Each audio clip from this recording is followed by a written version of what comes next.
आपके द्वारा डायल किया गया नंबर अभी व्यस्त है, कृपया कुछ समय पश्चात प्रयास करें। आपके द्वारा डायल किया गया नंबर अभी व्यस्त है, कृपया कुछ समय पश्चात प्रयास करें।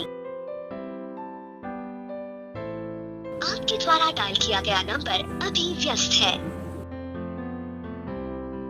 आपके द्वारा डायल किया गया नंबर अभी व्यस्त है। आपके द्वारा डायल किया गया नंबर अभी व्यस्त है। আজ একবার রাহুল আসুক, আজ একটা হেস্তনেস্ত করেই ছাড়বো। কি চাই কি ও? আরে ইগনোরের মানেটা আমি ঠিক বুঝতে পারছি না। আজকে প্রায় 2 সপ্তাহ পর দেখা, তাও এত লেট। আর ইদানিং তো আমার ফোন ঠিক মতো ধরছেও না। অন্য কোনো মেয়ের চক্কর আবার পড়েনি তো? না না, আমি বোধহয় একটু বেশিই ভাবছি। বসের চাপও তো থাকতে পারে। অদিতি, আজকে তোর সাথে দেখা করতে পারবো না বুঝলি। আজ বস তাড়াতাড়ি বাড়ি ফিরবে, তার জন্য অফিসে খুব কাজের চাপ। আজ বরং তুই বাড়ি চলে যা, পরের সপ্তাহে দেখা করে নেব। সরি অদিতি। কি, তুই দেখা করতে পারবি না? আর সেটা তোর এখন মনে হলো আমাকে বলার জন্য? আমি বিকেল থেকে এখানে তোর জন্য দাঁড়িয়ে আছি, আর তুই এখন বলছিস? আর এতক্ষণ তুই কার সাথে কথা বলছিলিস? বারবার ব্যস্ত বলছিল। তুই যদি কাজই করিস তাহলে তুই ফোনে এতক্ষণ কার সাথে কথা বলছিলিস? ওই একজন কলিগ রে। এই দাঁড়া দাঁড়া, অদিতি, তুই কি আমাকে সন্দেহ করছিস? কেন, না করার কি আছে?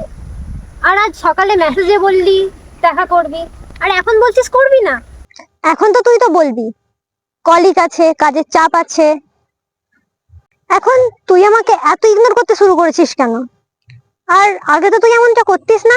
লিসেন অদিতি, তুই একা একা এসব কি বলে যাচ্ছিস বলতো? মানে তোর প্রথমে মনে হচ্ছিল আমি অন্য কারোর সঙ্গে কথা বলছিলাম তোর সাথে কথা না বলে, আর এখন তুই বলছিস আমি আমার কাজের জন্য তোকে গুরুত্ব দিচ্ছি না। আরে কাজটা কি আমি আমার একার জন্য করছি অদিতি? ফিউচারটা ভালো করার জন্যই তো, নাকি? ছাড়, আমি রাখছি। ওকে, সরি রাহুল, শব্দ আমারই। তুই কাজ কর কেমন, রাগ করিস না। আমি ফোনটা কেটে দিচ্ছি। আমি বুঝেছি তুই খুব ব্যস্ত মানুষ, কিন্তু তুইও তো বোঝ আমার দিকটা একটু। আমি তোকে আগের মতো আমার কাছে পাচ্ছি না, আন্ডারস্ট্যান্ড রাহুল?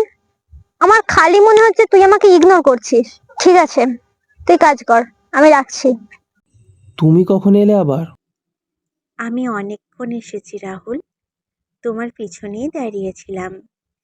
তোমার আর তোমার গার্লফ্রেন্ডের কথা শুনছিলাম, ডিস্টার্ব করিনি তাই। কি যে বলো না তুমি ডার্লিং, তুমি তো এখন আমার গার্লফ্রেন্ড। ওর সাথে ব্রেকআপ করে নেবো কিছুদিন পর। সন্দেহ তো এমনিতেই করছিল আমাকে, করুক, বেচারিকে আর সত্যি কথা বলে কাঁদালাম না। খুব নরম মনের মানুষ তো, ন্যাকা ন্যাকা কথা। আর এমনিতেও কোনো ইন্টারেস্ট নেই অদিতির প্রতি আমার। এসো একটা হাগ করি তোমাকে।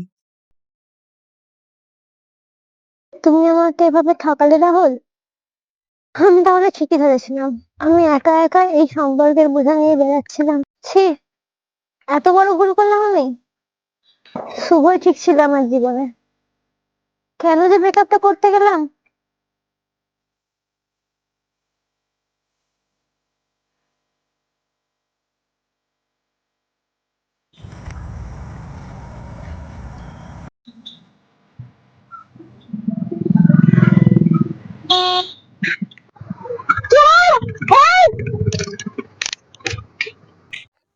চোর, চোর, হেল্প, হেল্প, চোর।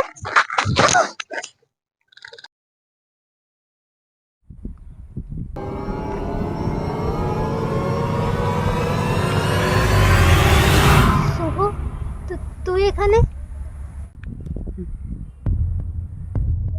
হ্যাঁ রে, আমি।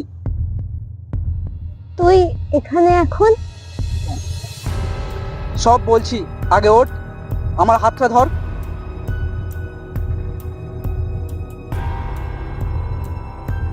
কই রে, হাতটা ধর, হাতটা ধরে ওঠ, ধর রে হাতটা।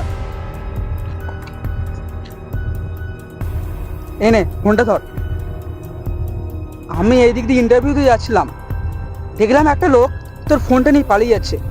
আমি পাকড়াও করে তার কাছ থেকে কোনো রকমের ফোনটা নিয়ে এলাম, বুঝলি? থ্যাংক ইউ শুভ। এই ফোনে আমার অনেক ডকুমেন্টস ছিল। তা তোর ইন্টারভিউ কেমন হলো বললি না তো? ইন্টারভিউ মোটামুটি ভালো হয়েছে, বুঝলি?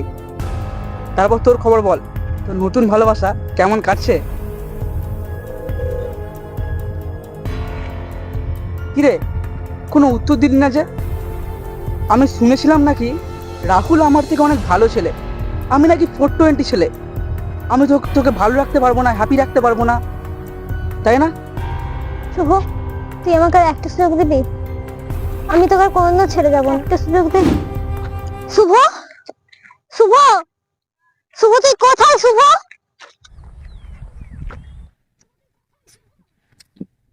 ও দিদি, এইভাবে কাকে খুঁজছেন?